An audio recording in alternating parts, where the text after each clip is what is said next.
In the early 2000s, across the quiet farming provinces of central China, a pattern began to emerge. Entire households were being found lifeless in their beds. There were no arguments, no robberies, no witnesses, only silence. The man responsible would later confess to the loss of 67 people. His name was Xinhai. Born in Henan province in 1968, Yang grew up in poverty and instability. By adulthood, he had already served prison sentences for theft and sexual assault. When he was released, he did not return to a stable life. He drifted between provinces, working temporary jobs, sleeping in abandoned buildings, and quietly observing rural communities with little police presence. What followed was a 3-year killing spree that moved like a shadow across China. In one village in Henan, a family of 4 was discovered one morning lying motionless in their home. There were no signs of forced entry. Neighbors reported nothing unusual during the night. The crime appeared to have happened while the household slept, leaving investigators with no suspects and no clear motive. Months later, in Anhui province, an elderly couple living alone in a farmhouse were found in similar circumstances. No property was missing. Their doors had not been broken. The location was remote, the timing late at night, and the silence absolute. Police began to suspect the same individual was responsible. In Shandong, 2 young factory workers sharing a rented room were discovered dead after failing to show up for work. Their co-workers described them as quiet and without enemies. Again, no robbery, no personal dispute, and no sign of struggle outside the building.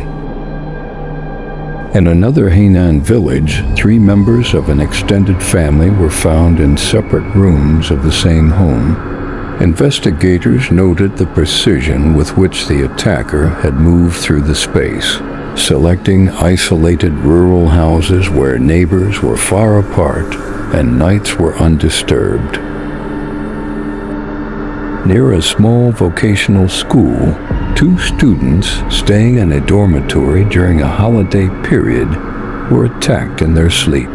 The building was poorly guarded, located far from the main campus. The choice of location showed careful selection of vulnerable environments rather than emotional targeting. In Jiangsu province, a married couple who ran a roadside shop were found after the store failed to open in the morning. Their home was attached to the shop, and no money had been taken. Once again, the attack appeared planned, quiet, and without confrontation. Another case involved a farming household where 3 generations lived under one roof. Only those sleeping in the most isolated rooms were targeted, suggesting the attacker had observed the home beforehand and understood its layout. By the time investigators compared files across provinces, at least 10 similar crime scenes shared the same disturbing characteristics. Remote locations, nighttime attacks, no theft, and no witnesses. A serial offender was moving from village to village, leaving no obvious trail. Yang Xinhai avoided detection by living as a laborer, changing locations frequently, and blending into communities where migrant workers were common and rarely questioned. He used false names, slept in temporary shelters, and never remained in one place long enough to draw attention. In rural China at the time, communication between provincial police departments was limited, allowing him to slip through gaps in the system. In late 2003, a survivor of an attempted attack managed to alert authorities and provide a description. Police intensified their search, distributing notices across construction sites and rural checkpoints. Yang was eventually stopped during a routine inspection in Hebei province. His identification raised suspicions, and he was taken into custody. During interrogation, Yang did not deny his actions. He spoke calmly, without visible emotion. When asked why he targeted entire families, he offered no personal grievance, only a cold detachment.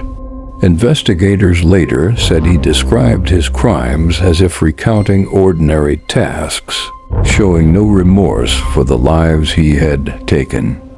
As evidence mounted, DNA links and witness accounts connected him to dozens of crime scenes. He eventually confessed to 67 murders across 4 provinces. In 2004, Yang Xinhai was tried and sentenced to death. News of the verdict spread quickly. For many rural communities, the announcement brought relief but also lingering fear. Parents who had slept with lights on for years finally believed the nightmare had ended. When the execution was carried out, there were no celebrations, only a quiet acknowledgement that a long period of terror had closed. Yang Xinhai was not a monster born in isolation. He was the product of neglect, violence, and a system that failed to stop him early. His crimes exposed the vulnerability of remote communities and the devastating cost of delayed justice. Because in the end, true crime is not only about the killer, it is about the silence left behind.